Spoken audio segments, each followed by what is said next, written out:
Welcome to your magic moon message, ladies and gentlemen. This is the Peace Dealer driving while recording. All right. Please do not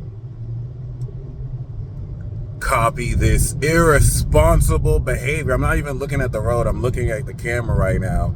But forget that. Welcome. The moon is in Aquarius. The sun is in Leo. No, I'm just joking. Get you ready. We're about to have a full moon. Oh shit. Okay. We're about to have a full moon in a day in tomorrow. Stay tuned for the ceremony tomorrow. And yes, was that Desert Inn? See, this is why I shouldn't drive and do this. Anyway, the moon is in Aquarius. Like I said, it's crossed over Hades. And we're here, y'all. The last full moon that we had, I definitely just passed it. All right. The last full moon that we had was 29 degrees Capricorn. We were reaching the peak of Capricorn. And relative to that, we had harvested at the max level power that immediately, like my sexy sneeze, immediately converted into energy. All right. And the direction of the power, which increased strength, yep, that was Desert Inn. See, don't drive and do this, because then you're going to miss your turn and then have to make a U-turn and explain on video why you missed your turn, or not explain. And now, after the new moon in Aquarius, we activated these talents, which the whole previous month was taking this new understanding of us and our power. And now we are bringing it on stage, because since April, we activated a new sense of our individuality. We activated new mindsets.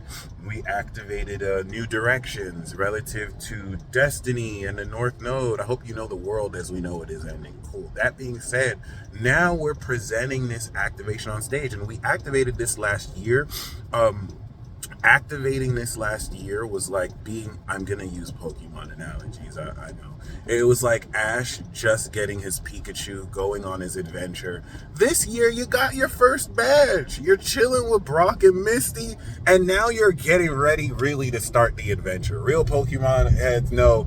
First of all, I'm a Digimon head. First of all, I'm Team Yu-Gi-Oh! Digimon, but Pokemon is fire, and I have to use those analogies. It was such a well-written show. So that being said, we're on stage, right? We spent the whole of Leo season really tapping into our character and how moving forward, because Aries, Taurus, Gemini, Cancer are individual zodiac signs. Leo is social, Virgo is social, Libra is social, Scorpio is social, and then you have the gods, the last four, Sag, Cap, Aqua, Pisces. So we're socially integrating this year's update of the activation of our individuality.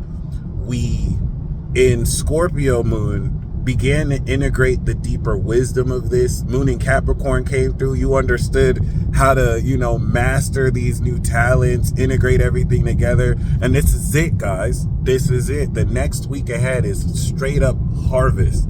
What is it that you're harvesting? Well, the moon in Aquarius is an extraordinary, advanced, even alien understanding. I like to call it a supernatural understanding, because Taurus is a natural understanding, the moon in Taurus. Virgo moon is an analytical understanding. Capricorn moon is an organized, or rather incredible understanding, right? So if Taurus is natural, Aquarius is supernatural, all right? And we could say advanced. So relative to us coming into an ascended understanding of a higher perspective when the moon was in Sag, we're going to apply this post Capricorn. Now that we understand how to apply and move this, you're going to now know that the Aqua Moon knowledgeable understanding of the sun in Leo is giving you a knowledgeable understanding of supernatural talents, powers, and abilities you've activated while on stage being judged by the performers. And this is going to be fucking badass, because you're getting ready to now express the full harvest of this. When the moon goes into Taurus, or Gemini, if the sun's in Virgo, we're completing that cycle, and we're going to start the Virgo cycle, which is going to be ridiculous. Oh, look, I was just thinking about that. It was dangerous. Don't do that. Don't be like me. All right. That being that being said, oh my God. That being said, okay. This advanced understanding is going to break a lot of old traditions, a lot of old scientific theoretical models, because sometimes we mistake theoretical models for truth, which is hilarious, and that sometimes disrespects the process of science and equates it more to like a religion when science is science. So with that being said, this advanced understanding represents, with Pluto and Aquarius since the 1700s, new generational precedents that innovate very wildly what we think of as science, which is common in the field of science for new data, new information to constantly transform. And this is that new era in light of new technology. And as it pertains to you, you're coming into a celestial, supernatural, advanced understanding of what these talents are, of its effect towards others by the time the moon is back in Pisces, and most importantly, what you've awakened. Because the Pluto equation to this is now, by the time we come back here next month, Pluto's going to be retrograding Capricorn, and it's not going to go back into Aquarius. Going to go back into Aquarius until like, you know, put some lip chat bomb, until like November when we're back in Scorpio. So the retrograde back into Capricorn is like going back to the ship, and or your crazy roommate coming back, and they had already moved, so they're just picking up the last of their stuff. It's revisiting the end of the system as we know it before we go into revolution period and the Renaissance period and everything. So you've just given a star-studded performance. You're getting ready to harvest the results of this before we come into the results. And it's very imperative to understand that Pluto's activation with the moon is going to have you pioneer different aspects of how you express this, which are going to get ready to transform your whole fucking life. That coming into Virgo, you will now process this real change. And that's what brings me to my favorite part of this aspect, the sun on Mercury retrograde. There's a huge epiphany that's going to revisit everything Mercury and Virgo analyzed as it was coming back, and you are coming into initial details of, oh, that's how this is working. Okay, let's go back. You know what I'm saying? Imagine you knew you were going to kill the game, and you came in with this Leo season confidence, like, I got this shit. And then Mercury went into Virgo, went retrograde, and then you came in at details like, oh, that's how I'm going to kill this shit. Oh my gosh. And you're coming into the realization maybe it's better than you imagined. Now you're coming back, and the way you initially were courageous about it, you're applying those details. Like, yeah, you're going from, yeah, I'm gonna kill this shit, to, yeah, I'm going to specifically kill this and that. And oh, homie G, relative to that, it's gonna show you through this pronounced courage with Mercury of brain processing and the sun of awareness, you are aligning your brain and your consciousness to bring awareness. It's going to go retrograde back. Then they're going to meet again, I think, in Virgo, if not Libra. So this is a very crucial period. And guess where the sun and the full moon and Mercury are squaring? Uranus and Taurus. So we're talking about unexpected, unconventional growing of wealth, value. Value doesn't have to be tied to money. This could be linked to how confident and courageous you are, which will lead you to more value, money, or whatnot. There's going to be a very, very, very unconventional nature to how shit finna shift, y'all. Okay, just finna say that right now. And yeah, with that being said, a whole lot of this could be in the form of compounding money. This could be in the form of old investments coming back to haunt you in an amazing way, seeing how much they've grown. Given that Uranus is going to be 270 degrees, well, the sun is going to be 90 degrees from Uranus. You're integrating during this full moon harvest the activation of this unconventionality and innovation that we did in May. With Jupiter, mind you. Remember, we had Jupiter, and we also had Venus and Uranus and Taurus on the sun. Now Jupiter's sextiling the sun, right? And this is allowing us to really project forward our ideas, relative especially to how, you know, bold we are and pushing forward. This is all geared to be very fun, challenging as fuck, dramatic as fuck, but very fun. The challenge that comes in with, especially in an election cycle where you have varying opinions and people passionately behind a candidate that they tell you is corrupt and you shouldn't vote for the other one, but you should vote, and you shouldn't not vote, but you don't want to vote for this corrupt candidate, you want to vote for our candidate because our candidate we want you to vote is obviously not that bullshit. And then also on top of that, them trying to remix because the last election they did. This could be challenging, and you're gonna recognize that none of that shit has anything over you, because you are the creator and lord of your life. And as you co-create with the universe, these challenges are meant to just develop you and everyone else further. This is the courage that allows you with Leo to face fear. This is the lion roaring in the face of age. Shout out to the side. That being said, how many times did I say with that being said? I think this is like 4 or 5. Fully expect more maturation of your gifts. Shout out to those of you born in 88 and 89. Saturn is blossoming your Saturn return. It's making a 60-degree angle. 90, we next, baby. If you're born 95, 96, 97, you're getting ready to get your Saturn return. All the children born after 96, you're not even kids anymore.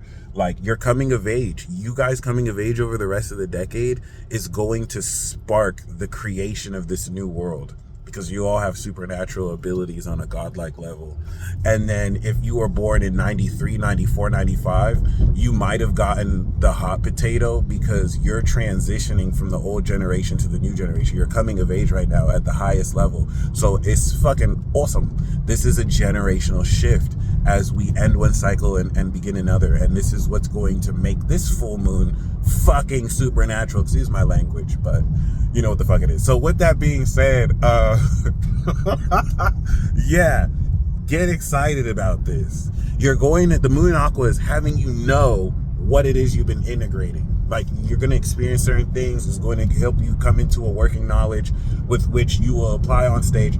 And as we get closer to Virgo season, it's all going down. It's going to be very real. The Virgo season is going to allow us to integrate everything and put together everything we've been activating since April, which we do every year. So yeah, y'all, I would like for you to reflect. This is not the time to do any extra work. You can if you want. We use the analogy of sowing seeds. New moon, we sow the seeds. We work to build those, nurture that seed. And then the 90-degree integration, we start to put those concepts together. That's more work. That's the crux of the work. Now it's harvest, baby. This part of the work is where you have to tend to the harvest. It takes work to harvest this, but this is you seeing the fruits of your labor, as we do every 2 weeks. Or every 4 weeks. But yeah, that being said, I think you'll enjoy what it is you're harvesting.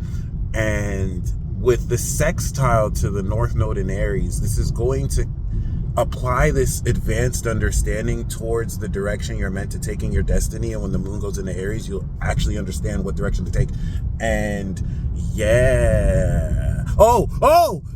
The moon will be trining Jupiter as well. Can't forget that one. The moon's trine to Jupiter is going to aid in this expansion of your vocabulary, because the moon in Aquarius, you'll now understand the knowledge of what to communicate regarding that.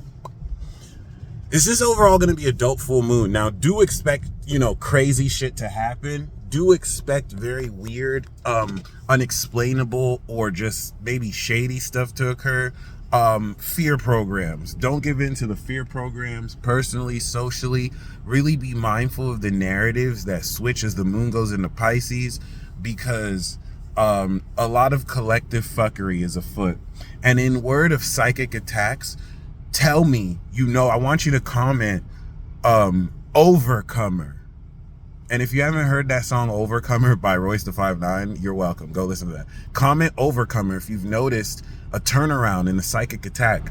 The collective frequency. Like, you're not a victim, it's like you're a threat. That's why you're receiving it. But like the collective frequency of psychic attack and negative projections, you're gonna feel a huger flip through Virgo season as well, starting now, if not before. And it's counterattack, baby. So like, everything you held integrity in your beliefs to stand on, you're seeing more evidence. Like the baseless of these attacks, the insecurity, the projection, for some of you it's making you stronger. You're gonna note that more than ever. Comment below how that's happened for you. Just huge thanks to all of you who supported me for over a decade doing this. You guys are the shit. You're fucking amazing. You're the best. And I still got y'all. Extended Magic Moon message for sure coming out. I've skipped a couple weeks, but we bringing that back. Peace.